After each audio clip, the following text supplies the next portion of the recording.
Hello everyone, मेरा नाम है कृष्णा नामदेव और मैं आपको NDA GAT related general ability test related जितना भी जीके और जीएस वाला पोर्शन है कवर कराने वाला हूँ। तो आज का हमारा जो टॉपिक है उसका नाम है सेल। देखो, वीडियो क्वालिटी आपको थोड़ी सी लो दिख सकती है लेकिन कंटेंट क्वालिटी लो नहीं होने वाली है। तो प्लीज एक बार पहले एंड तक जरूर देखें कुछ भी जज करने से पहले। ओके, तो हम लोग स्टार्ट करेंगे। हम लोग जैसे जनरल साइंस की बात करते हैं तो साइंस में हम लोग देखते हैं तीन पोर्शन को, bio, chemistry and also physics. Okay, तो हम लोग रसायन विज्ञान को देखते हैं, जीव विज्ञान को देखते हैं और भौतिक विज्ञान को भी देखते हैं। एक बात और मैं क्लियर कर देना चाह रहा हूँ, हमारा जो लैंग्वेज होगा वो हिंदी और इंग्लिश दोनों मिक्स होगा, मतलब हम लोग इंग्लिश लैंग्वेज में पढ़ने वाले हैं। ओके, तो बायो में आज का हमारा जो टॉपिक है उसका नाम है सेल। ठीक है, हम लोग एनिमल सेल और प्लांट सेल क्या होता है, सेल के अंदर कौन कौन से ऑर्गन्स होते हैं, लाइक माइटोकॉन्ड्रिया क्या होता है, लाइसोसोम क्या होता है, मीसोसोम क्या होता है, प्लास्टिड क्या होता है, माइटोकॉन्ड्रिया के अंदर डीएनए कहाँ से आया, क्या क्यों पाया जाता है, सारी बातें करने वाले हैं। हम लोग फैक्चुअल इंफॉर्मेशन से लेके कॉन्सेप्चुअल इंफॉर्मेशन तक जाएंगे। ठीक है, तो अभी के लिए स्टार्ट करते हैं। देखो, सेल को हिंदी में कोशिका कहा जाता है। सेल को हिंदी में क्या कहते हैं? कोशिका कहते हैं। यहां से एनडीए में क्वेश्चन आने की बहुत ज्यादा संभावनाएं होती हैं क्योंकि ये कोर कॉन्सेप्ट है ना बायोलॉजी का। जब तक हम सेल को नहीं पढ़ेंगे हम आगे कैसे बढ़ सकते हैं? ओके, तो कोशिका हम लोगों ने 6th क्लास में एक कोशिका की परिभाषा पढ़ रखी होती है ना, जिसका नाम होता है ना, क्या बोलते हैं कि कोशिका मानव शरीर की मूलभूत एवं संरचनात्मक इकाई है। क्या है? मूलभूत एवं संरचनात्मक इकाई, यानी कि हमारा फंडामेंटल जो है वो क्या है? सेल है। हमारा ह्यूमन बॉडी का जो फंडामेंटल ऑर्गन है, जो फंडामेंटल पार्ट है वो क्या है? सेल है। मूलभूत इकाई क्या है? स्ट्रक्चरल यूनिट क्या है? फंडामेंटल यूनिट क्या है? वो हमारी कोशिका है। लेकिन भैया ये फंडामेंटल कोशिका कैसे है, मतलब ये बात भी तो समझनी है ना कि फंडामेंटल बोल क्यों रहे हैं। तो देखो, इस बात को समझना पड़ेगा कि जो हमारा मानव शरीर है, ह्यूमन बॉडी, वो ह्यूमन बॉडी किससे बना हुआ है? वो ह्यूमन बॉडी बना हुआ है तंत्रों से। तंत्र क्या होता है? तंत्र मतलब जैसे श्वसन तंत्र, उत्सर्जन तंत्र, परिसंचरण तंत्र। ठीक है, तो इसको बोलते हैं सिस्टम। तो ह्यूमन बॉडी किससे बना हुआ है? सिस्टम्स से बना हुआ है। तंत्र किससे बने हुए हैं? अंगों से बने हुए हैं। अंगों से, अंग मतलब ऑर्गन्स। ठीक है, ये जो तंत्र हैं वो अंगों से मिलके बने हुए हैं, ऑर्गन से मिलके बने हुए हैं। और जो ऑर्गन्स हैं वो ऊतक से मिलके बने हुए हैं। ऊतक मीन्स होता है टिश्यू। ठीक है, हाथ साफ करने वाला टिश्यू नहीं, ये क्या होता है? कोशिकाओं से मिलके बना होता है टिश्यू। ठीक है, तो ऊतक किससे बने हुए हैं? कोशिका से बने हुए हैं। कोशिका मीन्स सेल। ओके, तो हमारा जो मानव शरीर है वो तंत्रों से, तंत्र अंगों से, अंग ऊतकों से और ऊतक कोशिका से मिलके बने हुए हैं। अब कोशिका किससे मिलके बनी हुई है? कोशिकांगों से, कोशिकांगों से, कोशिकांगों द्वारा मिलके बनी है। क्या? कोशिका। कोशिकांगों को क्या बोलते हैं? Cell organs. ठीक है, सेल ऑर्गन के थ्रू बनी है। For example mitochondria, ribosome. ठीक है, तो ये सब क्या है? सेल ऑर्गन्स है। सेल ऑर्गन्स किससे मिलके बने हुए हैं? सेल ऑर्गन्स मिलके बने हैं जैव अणुओं से। जैव अणु को इंग्लिश में क्या कहा जाता है? जैव अणु को हम लोग बोलते हैं बायोमॉलिक्यूल्स। क्लास 12th केमिस्ट्री का शायद लास्ट चैप्टर का नाम भी क्या है? बायोमॉलिक्यूल्स। ओके, तो बायोमॉलिक्यूल्स एग्जांपल कार्ब्स, जिसको हम लोग कार्बोहाइड्रेट बोलते हैं, प्रोटीन। ठीक है, तो ये सब क्या होते हैं हमारे? Carbohydrate, protein, fat, nucleic acid, ये जो भी होते हैं वो सब क्या होते हैं? बायोमॉलिक्यूल्स होते हैं। हम इनको डिटेल में पढ़ने वाले हैं। ठीक है, बायोमोलिक्यूल्स किससे मिलके बने होते हैं? बायोमोलिक्यूल्स मिलके बने होते हैं एलिमेंट से। Carbon, nitrogen, oxygen, hydrogen, phosphorus, sulphur, इन सब से मिलके क्या बने होते हैं? हमारे जैव अणु। ठीक है, तत्वों से मिलके बने होते हैं जैव अणु। अब ये सब किससे मिलके बने होते हैं? ये सब मिलके बने होते हैं एटम से। ठीक है, तो हम लोग एक बार रिवाइज करते हैं कि क्या चल रहा है। कोशिका क्या है? कोशिका हमारे शरीर की मूलभूत इकाई है। ठीक है, यानी हमारे शरीर का जो फंडामेंटल यूनिट, हमारे बॉडी का फंडामेंटल यूनिट है, उसको हम लोग सेल बोल रहे हैं। ठीक है, लेकिन सेल भी किससे बना है? सेल ऑर्गन से बना है। सेल ऑर्गन्स किससे बने होते हैं? बायोमोलिक्यूल से बने होते हैं। बायोमोलिक्यूल्स एलिमेंट से बने होते हैं और एलिमेंट्स एटम से बने होते हैं। अब अगर हम आगे बढ़े तो सेल से टिश्यूज बनते हैं, टिश्यू के थ्रू ऑर्गन्स का निर्माण होता है और ऑर्गन्स के द्वारा हमारे सिस्टम बनते हैं और सिस्टम से हमारा पूरा शरीर बना हुआ है।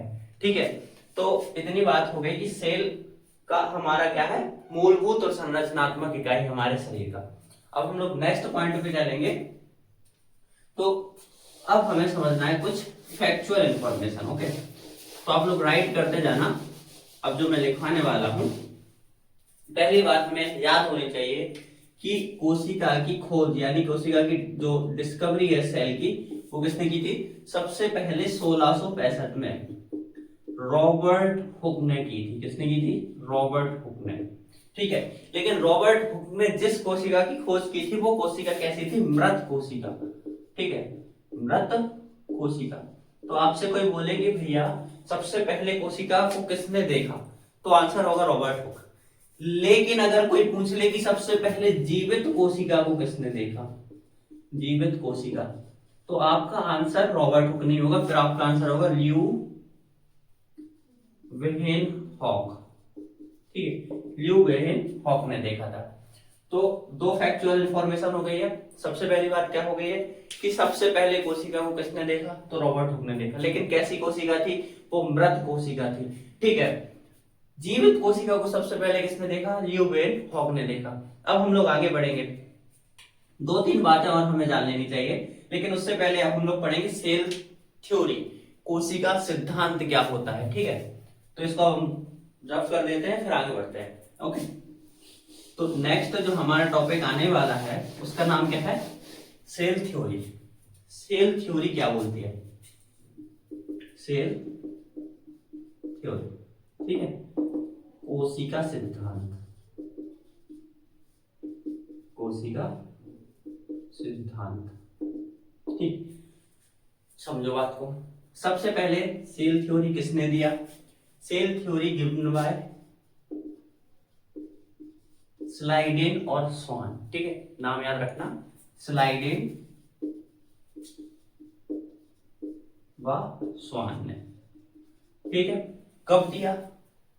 8035 से 8039 के बीच में। ओके, तो एक इंफॉर्मेशन हमारे पास डाटा हो गया कि भैया जो कोशिका सिद्धांत है वो स्लाइडेन और स्वान ने दिया था। ठीक है, स्लाइडेन कौन थे? वनस्पति शास्त्री यानी कि बॉटनिस्ट थे, और एक जूलॉजिस्ट यानी जंतु विज्ञान शास्त्री जिनको बोलते हैं वो थे। ठीक है, कोशिका सिद्धांत बोलता क्या है वो समझते हैं। इन्होंने दो बातें बोली, आपको एज इट इज जैसा मैं बोल रहा हूं वैसा याद रखना है। इन्होंने एक बात बोली कि एक कोशिकीय व बहुकोशिकीय। पहली बात इनका, जो पहली बात का कोर था, जो समरी था, वो ये था कि जीव जो होते हैं वो एक कोशिकीय भी होते हैं और बहुकोशिकीय भी होते हैं। जैसे हम लोग कौन है? बहुकोशिकीय हैं। जो वायरस बैक्टीरिया वगैरह होते हैं वो कौन होते हैं? एक कोशिकीय होते हैं, सिंगल सेल वाले और मैनी सेल्स वाले। ठीक है, अब आगे देखते हैं। दूसरा पॉइंट आता है, इन्होंने एक बात और बोली कि जो पादप कोशिकाएं होती है ना, पादप कोशिकाओं में कोशिका भित्ति पाई जाती है। क्या पाई जाती है? कोशिका भित्ति। ठीक है, पहली बात, पादप कोशिकाओं में कोशिका भित्ति तथा जंतु कोशिकाओं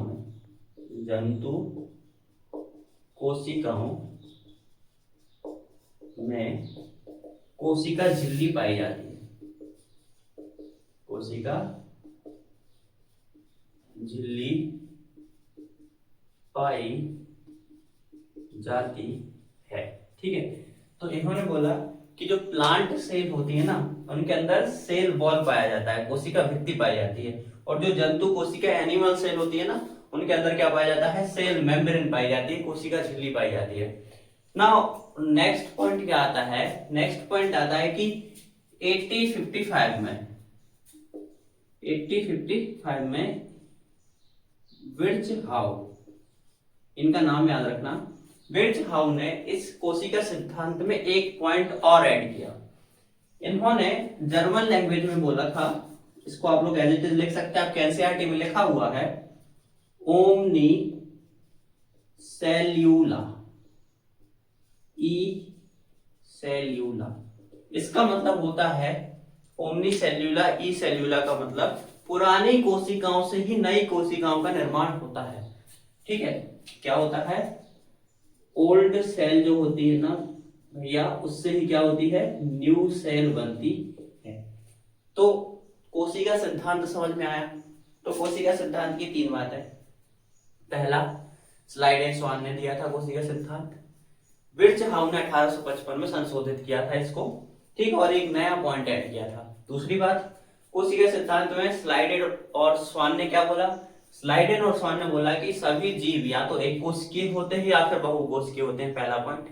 दूसरा पॉइंट इन्होंने बोला कि जो प्लांट सेल होती है, पादप कोशिका होती है, उसमें कोशिका भित्ति यानी कि सेल वॉल पाया जाता है। ठीक है, और जंतु कोशिका यानी कि एनिमल कोशिकाओं में क्या होता है, एनिमल सेल में क्या पाया जाता है, सेल मेम्ब्रेन मतलब कोशिका झिल्ली पाई जाती है।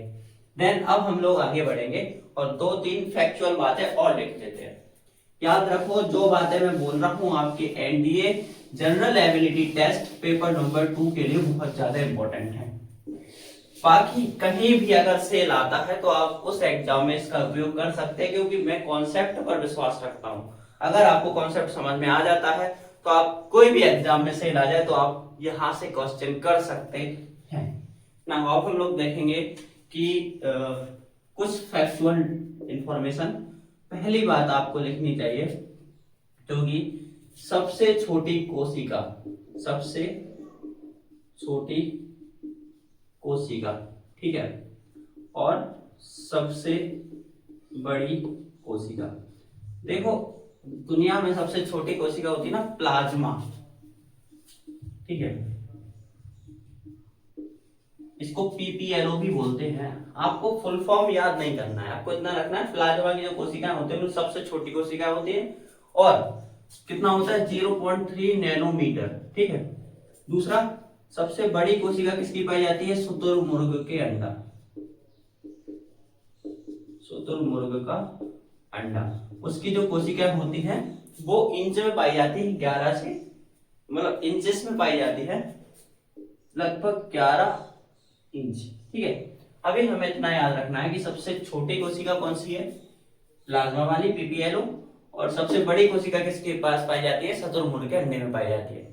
नाउ जो नेक्स्ट हमारा पॉइंट होता है वो होता है कि अगर हम ह्यूमन में बात करें तो ह्यूमन में सबसे छोटी, ठीक है, सबसे बड़ी और सबसे लंबी कोशिका कहां पाई जाती है। देखो, सबसे छोटी कोशिका को बोलते हैं शुक्राणु, यानी कि जो मेल स्पर्म होता है ना, वो सबसे छोटी कोशिका पाई जाती है ह्यूमन के अंदर। सबसे बड़ी कोशिका को बोलते हैं अंडाणु, यानी जो एग होता है फीमेल, उसको क्या बोलते हैं हम लोग, अंडाणु, और वही सबसे बड़ी ह्यूमन के अंदर सेल पाई जाती है। सबसे लंबी कोशिका कौन सी है, लंबी मतलब जिसकी लेंथ सबसे ज्यादा हो, ठीक है, जिसमें लेंथ सबसे ज्यादा हो, तो वो होती है न्यूरॉन। न्यूरॉन जो हमारे माइंड, मस्तिष्क की जो कोशिका होती है उनको न्यूरॉन्स बोला जाता है, तो वो सबसे लंबी कोशिका पाई जाती है। ह्यूमन में ही नहीं, दुनिया में सबसे लंबी कोशिका में अगर हम बात करें एक प्रकार से तो न्यूरॉन्स ही है, ठीक है। नाउ अब हम लोग आगे बढ़ेंगे और अब हमें समझना है कि सेल के अंदर हम लोग क्या क्या पढ़ने वाले हैं, ठीक। तो हमारा इतना डाटा क्लियर हो गया है। आई होप आपको यहां तक बातें समझ में आ रही होंगी, ठीक है। तो अब हम लोग समझेंगे कि हम लोग सेल के अंदर क्या क्या पढ़ने वाले हैं। तो देखो हम लोग पढ़ेंगे कोशिका के अंदर सबसे पहले कोशिका झिल्ली, कोशिका झिल्ली को, ठीक है, एवं कोशिका भित्ति। आज हम लोग यहां तक कवर कर लेंगे, ठीक। फिर हम पढ़ेंगे कोशिका द्रव्य के बारे में, ठीक है, कोशिका द्रव्य, जिसको जीव द्रव्य भी बोलते हैं, लेकिन जीव द्रव्य और कोशिका द्रव्य में अंतर होता है, ठीक है। कोशिका द्रव्य के अंदर हम लोग बहुत सारी चीजें पढ़ेंगे, जैसे कि माइटोकॉन्ड्रिया, एमटी मतलब माइटोकॉन्ड्रिया, ठीक है, राइबोसोम, लाइसोसोम, गोल्जी बॉडी है, जिसको गोल्जी काय भी बोलते हैं, ठीक है, तारक काय, मीसोसोम, ठीक है। ये सभी बातें हम लोग पढ़ने वाले हैं, ठीक है। थर्ड पॉइंट जो हम लोग पढ़ेंगे उसका नाम है केंद्रक। केंद्रक के अंदर हमें जो सबसे इंपॉर्टेंट बात पढ़नी है वो है क्रोमेटिन धागे, ठीक है। इससे ही हम लोग आगे डीएनए आरएनए तक पहुंच जाएंगे और फिर हम लोग सीखेंगे इसमें जीन एडिटिंग क्या होता है, ठीक है। हम लोग सुनते हैं ना कई बार मूवीज आती हैं जिसमें हम लोगों ने देखा है कि जीन एडिटिंग करना इलीगल माना जाता है, तो हम लोग समझेंगे जीन एडिटिंग होता कैसे है, ठीक है। तो ये सारी बातें हम लोग समझने वाले हैं। बाय द वे अभी हम लोग स्टार्ट करेंगे कोशिका झिल्ली और कोशिका भित्ति से। हाँ, इसके बाद हम लोग पहले हम इनको समझ लेंगे, फिर इसके बाद हम लोग समझेंगे कि कोशिका को के अंतर कितने होते हैं, जैसे प्लांट सेल में क्या पाया जाता है जो कि एनिमल सेल में नहीं पाया जाता, ठीक है। मतलब हम लोग कोशिका में अंतर देखेंगे। पहले हम लोग एक दो टॉपिक को कवर करते हैं, फिर आगे बढ़ते हैं, ओके। तो ये आप लोगों ने आई थिंक लिख लिया होगा, और नहीं लिखा हो तो वीडियो पॉज करके लिख लेना, ओके। चलो, तो अब हम लोग पढ़ेंगे सबसे पहले सेल मेम्ब्रेन, कोशिका झिल्ली, ठीक है। देखो कोशिका झिल्ली क्या होती है, कोशिका झिल्ली अभी सिर्फ मैं जितना लिखवा रहा हूं उतना आप लोग समझते चलिए, आपको गारंटी से बोल रहा हूं पूरा कोशिका समझ में आ जाने वाला है, ठीक है। तो पहली बात तो एक है, पॉइंट नंबर 1, कि प्लांट्स प्लस एनिमल मतलब हम लोग भी, ठीक है, हम लोग जंतु ही है, तो प्लांट और एनिमल दोनों टाइप की सेल में पाया जाता है, ठीक है। सेल मेम्ब्रेन जो होता है, कोशिका झिल्ली जो होता है, वो प्लांट सेल में भी पाया जाता है और एनिमल सेल में भी पाया जाता है, पहला पॉइंट। दूसरा पॉइंट, कोशिका झिल्ली से रिलेटेड 1972 में सेंगर और निकोलसन ने एक मॉडल दिया था, जिस मॉडल का नाम था फ्लूइड मोजाइक मॉडल, ठीक है, फ्लूइड मोजाइक मॉडल। नाउ इसमें इन्होंने क्या बताया था, जैसे मान लो इसकी जो संरचना होती है ना वो कैसी होती है, वो थोड़ा देखो आप लोग। कोशिका झिल्ली जो होता है ना उसकी संरचना कुछ इस टाइप की होती है, ठीक है। ये मान लो सेल है, ठीक है, ये होता है कोशिका झिल्ली का संरचना, ओके। यहां से कोई भी पदार्थ कोशिका झिल्ली अपने या तो अंदर ला सकती है या बाहर भेज सकती है, they work like a bridge, okay. अब इन सबका नाम होता है, पहले देखो इसको बोलते हैं हेड, ठीक है। हेड क्या होता है, हेड होता है हाइड्रोफिलिक मतलब लवर, जहां भी फिलिक वर्ड मिले आपको उसका मतलब होता है कि उसे वो चीज पसंद है, तो इसको पानी में रहना पसंद होता है, ठीक है। और ये जो होती है ना इसको बोलते हैं टेल क्या होती है, हाइड्रोफोबिक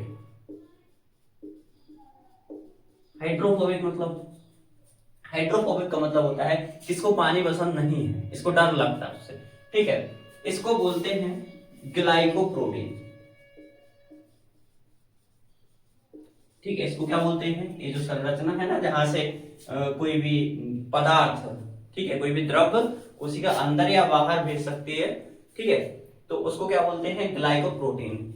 ये क्या करते हैं, सेतु की तरह, ब्रिज की तरह कार्य करते हैं। ओके, इस पूरी संरचना को बोलते हैं फास्फोलिपिड, फास्फोलिपिड बायलेयर। ओके, इसको क्या बोलते हैं, फास्फोलिपिड बायलेयर। अब हमें समझना है कि क्या हो रहा है, मतलब ये सेल दिखता कैसा है। देखो, ये मान लो मैंने बनाया अभी के लिए एक सेल, ठीक है, ये कोशिका है। ये जो कोशिका की बाहरी परत होती है ना बेटा, बाहरी परत, यही बाहरी परत क्या होती है, ये कोशिका का सेंटर, यही बाहरी परत क्या होती है, कोशिका झिल्ली होती है। और कोशिका झिल्ली की अगर मैंने इतने से पार्ट को अगर जूम करके बनाया तो इसकी संरचना कैसी दिखती है, इस टाइप की दिखती है। ठीक है, अब मैंने बोला कि ये हेड जो होते हैं ना, वो क्या होते हैं, हाइड्रोफिलिक होते हैं। तो यहाँ पे देखो, हेड किसकी साइड है, यहाँ पे जो सब कुछ है ना, यहाँ पे कोशिका के अंदर, इसको बोलते हैं कोशिका द्रव्य, कोशिका द्रव्य।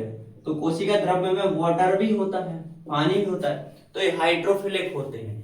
लेकिन ये जो टेल होती है हाइड्रोफोबिक होती है, इसलिए साथ में जुड़ी हुई रहती है। अंडरस्टैंड? तो यही बात हमें किसने समझाई थी, सेंगर और निकोलसन ने, फ्लूइड मोजाइक मॉडल के थ्रू। ओके, तो लगता है कि आपको यहां से ज्यादा और कुछ नहीं पढ़ने की आवश्यकता है, बस इतना ही समझना है कि कोशिका झिल्ली के अंदर क्या होता है। बस दूसरी बात समझना है कि ये कोशिका झिल्ली क्यों होती है। ठीक है, तो पहली बात तो ये समझो कि ये सिलेक्टिव ट्रांसफर, जैसे मान लो अगर कोशिका को प्रोटीन की आवश्यकता नहीं है तो ये क्या करेगा, ग्लाइकोप्रोटीन के थ्रू प्रोटीन को बाहर निकाल देगा। आई एम सॉरी, ग्लाइकोप्रोटीन के थ्रू क्या करेगा, बाहर निकाल देगा प्रोटीन को। और अगर इसको प्रोटीन चाहिए तो एक ग्लाइकोप्रोटीन के थ्रू एक प्रोटीन सेल के अंदर ले लेगा। मतलब ये सिलेक्टिव ट्रांसफर करता है, चयनित पारगम्य होती है। मतलब ये डिसाइड करता है कोशिका सेल या कोशिका झिल्ली कि किस चीज को अंदर रखना है और किस चीज को बाहर भेजना है। अंडरस्टैंड? तो सिलेक्टिव ट्रांसफर करती है, चयनित पारगम्य बोलते हैं इसको, क्या बोलते हैं, चयनित पारगम्य होती है। दूसरी बात, ये सुरक्षा प्रदान करती है। क्या प्रदान करती है, सुरक्षा, यानी कि सेल को क्या प्रदान करती है, सुरक्षा। Clear point? दूसरी बात, किससे बनी होती है, तो ये भी प्रोटीन से ही बना होता है। ओके, तो आई होप कि आपको इतनी सारी बातें समझ में आ गई होंगी। जस्ट अ सेकंड, हम लोग एक छोटा सा रिवीजन कर लेते हैं कोशिका सेल का, फिर आगे बढ़ेंगे। अरे यार, मैं क्या बोल रहा हूँ बार बार, आई एम सॉरी, थोड़ा सा गर्मी है तो दिमाग मतलब सही चल नहीं रहा है। बाय, समझते हैं बात को। कोशिका झिल्ली, सेल मेम्ब्रेन जो होता है वो क्या होता है, इसके बारे में एक मॉडल प्रस्तुत किया गया 1972 में सेंगर और निकोलसन के थ्रू। ठीक है, उस मॉडल का नाम था फ्लूइड मोजाइक मॉडल। उन्होंने बताया कि सेल जो होता है, सेल मेम्ब्रेन जो होता है, उसमें क्या होता है, फास्फोलिपिड बायलेयर नाम की संरचना पाई जाती है। उस फास्फोलिपिड बायलेयर की संरचना में एक ग्लाइकोप्रोटीन होता है और हेड और टेल जैसी संरचनाएं पाई जाती हैं। हेड जो होता है वो हाइड्रोफिलिक होता है। देखो, यहां से क्वेश्चन बन जाते हैं कि बताओ हेड हाइड्रोफिलिक होता है या हाइड्रोफोबिक होता है, तो याद होना चाहिए। और बात ये भी है कि हमें पता हो कम से कम कि बात किसकी हो रही है, सेल मेम्ब्रेन की हो रही है कि सेल वॉल की हो रही है। मतलब कोशिका झिल्ली की बात कर रहे हैं या फिर कोशिका भित्ति की। तो अभी तक मैंने कोशिका भित्ति तो नहीं पढ़ा है, तो ऑब्वियस सी बात है हम लोग कोशिका झिल्ली की बात कर रहे हैं। कोशिका झिल्ली के अंदर हेड पाया जाता है, हेड हाइड्रोफिलिक होता है। ठीक है, दूसरी बात, टेल हाइड्रोफोबिक होता है, यानी कि टेल को पानी से डर लगता है। ग्लाइकोप्रोटीन किसी भी द्रव्य को अपने अंदर खींचने और अपने से बाहर निकालने का वर्क करता है। ठीक है, इसलिए इसको क्या बोलते हैं, सिलेक्टिव ट्रांसफर करती है। कौन सिलेक्टिव ट्रांसफर करती है, कोशिका झिल्ली। Very good. दूसरी बात, सुरक्षा प्रदान करती है। कौन प्रदान करती है, कोशिका झिल्ली, सेल मेम्ब्रेन। नाउ अब हम लोग चलेंगे कोशिका भित्ति की साइड। ओके, तो आप लोग ये लिख लीजिए, 2 सेकंड का टाइम है आपके पास। पॉज करके आप स्क्रीनशॉट भी ले सकते हैं और इसको लिख भी सकते हैं। ठीक है, आगे बढ़ते हैं।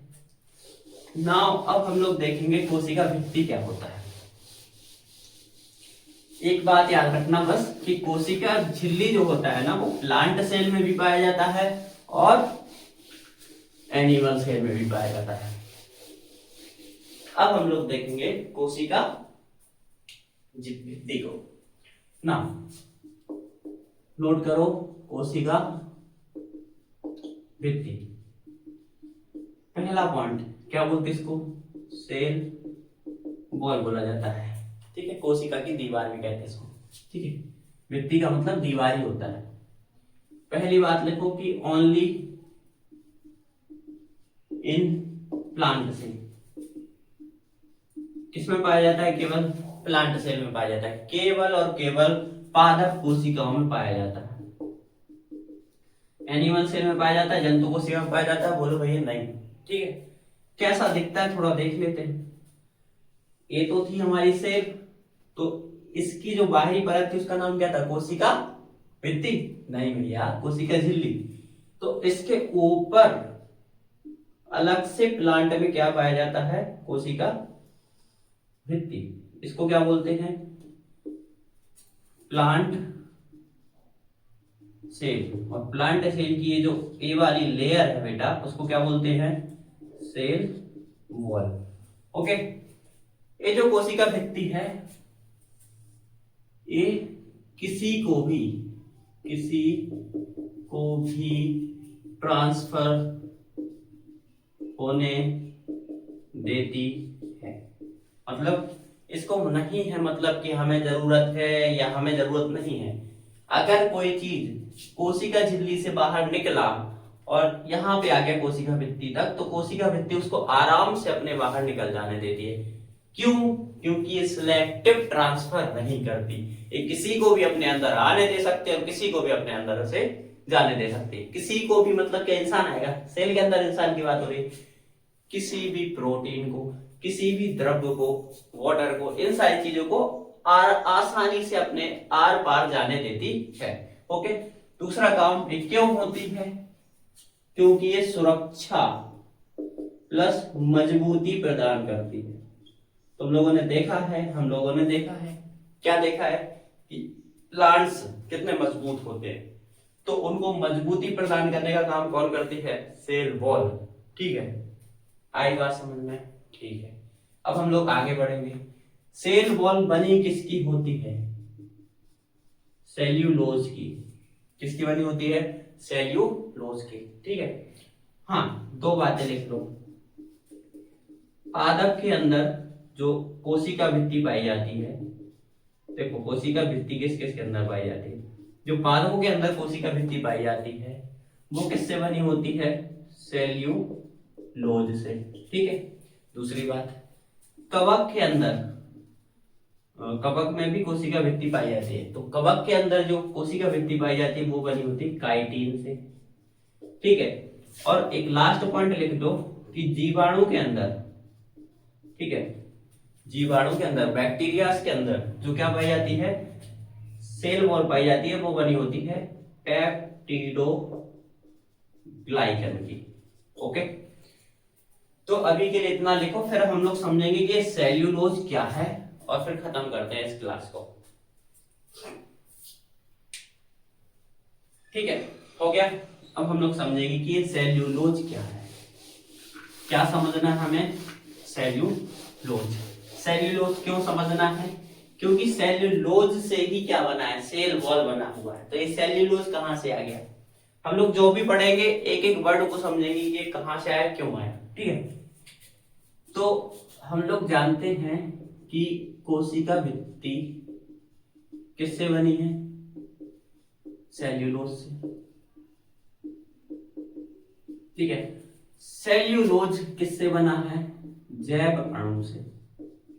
ठीक है, जिसको बायोमोलिक्यूल बोला था, हम लोगों ने देखा था ना सबसे पहले पार्ट में। तो जैव अणु को क्या बोलते थे, बायोमोलिक्यूल्स। नाउ हम लोग देखेंगे कि जैव अणु जो होता है ना बेटा, वो तीन टाइप्स का होता है। मेजरली हम लोग इसको 4 भागों में बांट दे रहे हैं, लेकिन एक एक्स्ट्रा चीज पढ़ लो आप। पहला होता है कार्बोहाइड्रेट। कार्बोहाइड्रेट क्या बनाता है? शुगर बनाता है, इसको शर्करा बोलते हैं। ओके। दूसरा होता है प्रोटीन। प्रोटीन किससे बनता है? प्रोटीन बनता है अमीनो अम्लों से। अमीनो अम्लों के थ्रू क्या बनता है? प्रोटीन बनता है। कितने अमीनो अम्ल? लगभग 20 प्लस अमीनो अम्लों से। ठीक है। तीसरा होता है वसा, जिसको फैट बोलते हैं, और ये बसीय अम्ल का निर्माण करता है। फैट मतलब तेलीय जैसी चीज है, जैसे तेल होता है, वो भी क्या एक फैट है। घी भी एक फैट है। ओके। तो एक होता है न्यूक्लिक एसिड। ठीक है, न्यूक्लिक एसिड। तो न्यूक्लिक एसिड में क्या होते हैं? न्यूक्लिक एसिड से बनते हैं डीएनए और आरएनए। आप लोगों ने नाम सुना होगा, डीऑक्सी राइबो न्यूक्लिक एसिड। ठीक है, राइबो न्यूक्लिक एसिड। तो न्यूक्लिक एसिड से क्या बनते हैं? डीएनए और आरएनए। नाउ जैव अणु, बायोमोलिक्यूल्स को हमने 4 भागों में डिवाइड किया था। अब हम लोग क्या करेंगे? हम एक स्पेसिफिक पार्ट को पढ़ने जा रहे हैं। ठीक है, पहले आप इतना लिख लीजिए, फिर हम लोग कार्बोहाइड्रेट के अंदर पढ़ेंगे। उसी के अंदर आता है सेल्यूलोज। ठीक है, तो अब हम लोग चलते हैं कार्बोहाइड्रेट की तरफ। देखो, जो कार्बोहाइड्रेट होता है ना, उसको हम लोग शॉर्ट में कार्ब्स लिख देते हैं। कार्ब्स शुगर बनाने का काम करता है, तो हम लोग इसको 3 भागों में बांट देते हैं। पहला होता है मोनोसैकेराइड। ठीक है। दूसरा होता है डाइसैकेराइड। ठीक है। और थर्ड वन इज पॉलीसैकेराइड। ठीक है, मोनोसैकेराइड, डाइसैकेराइड, पॉलीसैकेराइड। मोनो का मतलब होता है सिंगल, डाई का मतलब डबल, और पॉली का मतलब 2 या 2 से अधिक। ठीक है। अभी देखो एग्जांपल लेते हैं। ग्लूकोज हम लोग जानते हैं, ग्लूकोज जानते हैं, C6H12O6 हो गए। तो ग्लूकोज क्या है? मोनोसैकेराइड होता है। फ्रक्टोज, जो हम लोग फल फ्रूट खाते हैं ना, उसके अंदर जो मीठापन होता है वो फ्रक्टोज शुगर के कारण होता है। Okay. Next one is galactose, जो दही वगैरह के अंदर जो शुगर होता है, नेचुरल शुगर की बात बोल रहा हूं मैं, वो गैलेक्टोज के कारण होता है। अगर हमने जो बनाया ना, इसका एक रीजन है। मान लो अगर हम ग्लूकोज और ग्लूकोज को जोड़ेंगे तो माल्टोज बनेगा, क्योंकि डाई मतलब 2। तो 2 चीजों के अगर अंदर बॉन्ड बना दिए हम लोगों ने शुगर के अंदर, तो वो बन गया माल्टोज। माल्टोज किससे बनता है? ग्लूकोज प्लस ग्लूकोज से। ठीक है। हाँ, एक बात और याद रखना, फ्रक्टोज जो होता है ना, सबसे ज्यादा मीठा नेचुरल शुगर होता है। इससे ज्यादा मीठा नेचुरल शुगर नहीं मिल सकता, नेचुरल। ठीक है। अब हम लोग अगर ग्लूकोज और फ्रक्टोज को मिला दें, ठीक है, ग्लूकोज और फ्रक्टोज को मिला दें तो सुक्रोज बनता है। ठीक है। और अगर हम लोग ग्लूकोज और गैलेक्टोज को मिला दें तो लैक्टोज। जो दूध के अंदर मीठापन पाया जाता है ना, वो किससे पाया जाता है? लैक्टोज के थ्रू पाया जाता है। हम लोगों ने सुना भी है, और एक वर्ड भी जानते हैं हम लोग, लैक्टोबैसिलस। समझते हो ना? ठीक है, वो बाद में बात करेंगे, लेकिन अभी इतना समझो कि गैलेक्टोज और ग्लूकोज को मिलाने से लैक्टोज में बनता है। और लैक्टोज वही शुगर है जो किसके अंदर पाई जाती है? मिल्क के अंदर। मिल्क का जो मीठापन होता है ना, वो लैक्टोज के कारण होता है ना। जो पॉलीसेकेराइड होते हैं वो 2 भागों में हम उनको बांट सकते हैं। 2 काम करते हैं। एक भोजन संग्रहण का, तो भोजन संग्रहण 2 भागों में होता है, मतलब 2 रूपों में होता है। एक होता है स्टार्च के फॉर्म में, तो जो पेड़ पौधे होते हैं वो स्टार्च के फॉर्म में अपना भोजन संग्रहित करते हैं। और एक होता है ग्लाइकोजन के फॉर्म में। तो ग्लाइकोजन जो भोजन संग्रहण का काम करता है ग्लाइकोजन के रूप में, वो करते हैं एनिमल सेल, यानी कि हम लोग। नाउ दूसरा काम जो होता है वो होता है संरचना निर्माण का। ठीक है। तो इसके अंदर आते हैं ये तीनों चीजें जो हम पहले पढ़ चुके हैं। कौन कौन सी? पहला हम कौन सा पढ़ चुके हैं? सेल्यूलोज, ठीक है। दूसरा हम लोग पढ़ चुके हैं काइटिन, ठीक है। तीसरा हम लोग पढ़ चुके हैं क्या बोलते हैं उसको? पेप्टिडो ग्लाइकन, ठीक है। अब ये होता है हमारा कोशिका सेल और सॉरी यार क्या बोल रहा हूं मैं बार बार, आई एम सॉरी। ये होता है हमारा कोशिका भित्ति और कोशिका झिल्ली का सफर यहाँ तक खत्म। बाय द वे आप लोग इनको काइटिन के बारे में एक बात और जान लीजिए कि हम लोगों ने कॉकरोच देखा है ना, अभी कॉकरोच जनता पार्टी बहुत चल रही है। कॉकरोच के ऊपर का जो कवर होता है कठोर सा, वो भी किसका बना होता है? काइटिन का, ठीक है। और वो भी क्या है? एक टाइप का शुगर है, ओके। और दूसरी बात, इनके बीच में पेप्टाइन बॉन्ड होते हैं। पेप्टाइन बॉन्ड हम लोग आगे पढ़ेंगे, जब अमीनो एसिड्स पढ़ेंगे उससे प्रोटीन बनाएंगे तो पेप्टाइन बॉन्ड जरूर पढ़ेंगे, ओके। तो ये सारी बातें हुई हमारी आज सेल से रिलेटेड, कोशिका से रिलेटेड। आपको एनडीए के अंदर जितना भी साइंस है और जितना भी हमारा जनरल नॉलेज वाला पोर्शन है मैं कवर कराऊंगा, बस आपको मेरा साथ देना है। वीडियो को अगर स्टार्ट कर दिया है तो एंड तक जरूर देखना है। अगर अच्छा लगा है तो अगर आपका मन है तो आप लाइक वगैरह भी कर सकते हो, नहीं है तो मैं अपना कर्तव्य कर रहा हूँ, आप अपना काम कीजिए।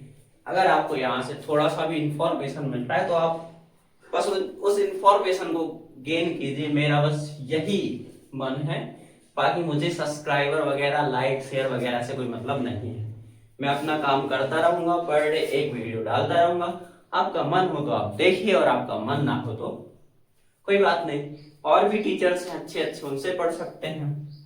बस मेरा थोड़ा सा यही है कि रिसोर्सेज आपको अभी यहाँ पे डिजिटल बोर्ड नहीं होगा लेकिन कंटेंट क्लियरिटी जरूर होगी। तो ठीक है, मिलते हैं एक न्यू वीडियो में, आगे पढ़ेंगे कोशिका द्रव्य के बारे में कल। तो फिर जब तक के लिए बाय बाय।